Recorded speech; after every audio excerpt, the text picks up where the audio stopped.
On air, online, on your smartphone too, and you are FM 103.7.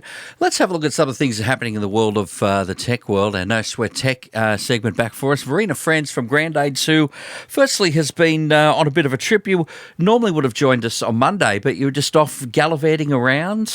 I went to Griffith in New South Wales for the first time. How cool is that? And highlights from the town?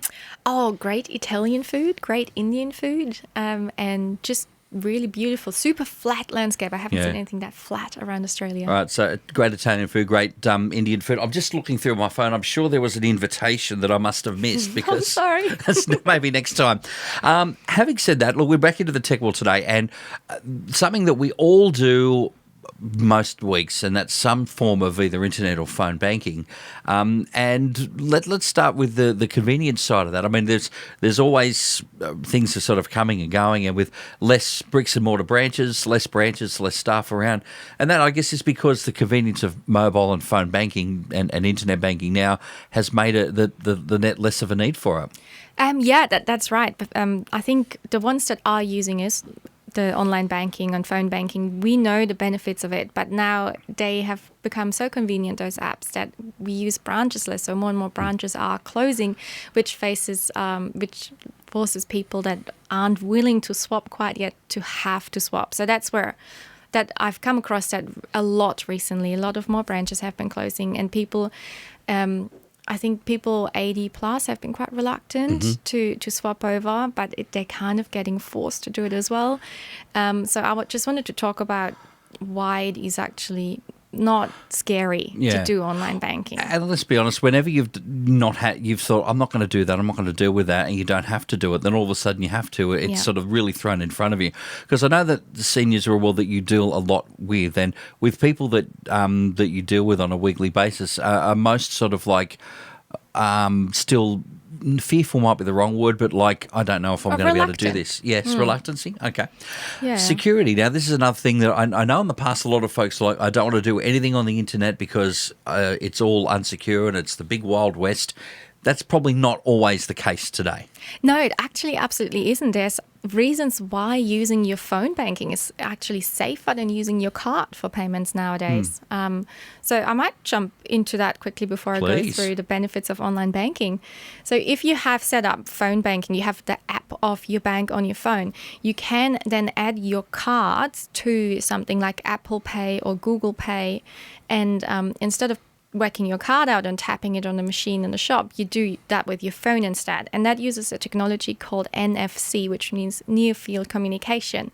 But instead of sending your card info out to the vendor, it uses a one-time token. So every time you pay with your phone, it is a unique token, and it doesn't give away your card information at all. So it can't be intercepted or anything like that. It can't be stolen in that transaction. So it adds another layer of security to your payments if you use your phone. So I really actually recommend tapping your phone instead of your card when you go shopping. I would love to go back to my 1990s self and go, you'll be paying for your lunch by a telephone that you'll carry around in your pocket. Mind-blowing, isn't it? It is actually mind-blowing. And generally, if you go and swap into online banking, it's an easy setup. If you are struggling with how to set it up, the bank branches that are still open, they will help you. They will set it up with you. Or you can ask, people around you that are already using it. And it allows you to access your account information all the time. So whenever you feel like, I actually don't know how much is on my account, you just check it with a fingertip. You can set it up to be unlocked with your actual fingerprint. That's like, couldn't be more fingertip there. Or, of course, your eyeballs as well. Face ID, yes. So no more no more need for waiting in lines. You don't have to look when the banks are open. What I have on my phone is I get a push notification every time there's a transaction on my account. So you really stay on top of your spending. And banks also send you alerts if there is suspicious transactions on your account. So it's not like, some weird things are taking out of your account or subscriptions you've forgotten you still had or something like that. Doesn't everybody still have one of those? And banks have top-notch security. And I love doing, I love to transfer money with my banking app because I just get like a SMS code, or I use my fingerprint to send the money. It's not that complicated anymore, but it is really secure. A broadcast service and you need of to, the there's lots of University of layers that Newcastle. are added to your security there. And I always still recommend, if you're so reluctant to pay things online with your credit card, use PayPal. Never use your actual card information. PayPal is a little bit like the online the phone tapping, where it's a unique code for each transaction. They never give away your actual bank account details, so it's super secure that way. So if you are still reluctant to do any of your banking, any of your money transactions online, there is no need to. The layers are there, the security is there, and it's actually more secure now than just using your card. The only downside to any of this is not so much what we've been talking about, but still when you get unsolicited SMS or emails that say, hey, we're from the bank and you've got some dodgy transactions. But obviously, how do we separate what is a real interaction from our bank and somebody that's a scammer? It can be tricky. That it is very true. So the best practices around online banking is, if there is a message like a text or a call that reaches out to you about some weird transaction, just hang up and call the bank back yourself.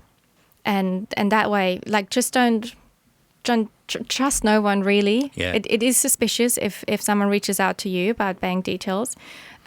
Just don't react to the text messages. Don't stay on the call. Search for the info in the hotline of your bank yourself. Yep. And So- then call them back. Yep, just go, look, thanks for that. I'll hang up and then go online and find, or maybe you've got on your phone your actual Save Bank number, then call through, and they will know. They'll have on their mainframe, they'll have the information if their security teams were trying to reach out to you or not. I did have definitely a scam call the other day. Somebody What'd they rang up. say? It was in the office here, so I thought I'll put it on speakerphone immediately. And the first person said they were from Visa Services. All right. Look, hello, cardholder. You have 2 overseas transactions, one for $1,000, one for $300. We want to help with that. And I said immediately, knowing that it was a scammer, yeah, they're mine. I spent that money. That's great. It's like, oh, are you sure? I said yes. And I said, but look, let's be honest. You've made no attempt to get my information or even identify me. So you're clearly a scammer, right? And I obviously can't say what he said next, as he started swearing and hanging up immediately. But handled. just hang up on these people and then call your bank or whoever, and they'll sort you out. And Verena, as always, thanks so much, and we'll catch you next week, assuming you're not doing some more travelling around the great state of New South Wales. All right. All right. Thank Yes, you. she is from Grand Aids, Verena Franz, taking a look at the world of online banking that is pretty much all on our phone these days. At 2NURFM 103.7.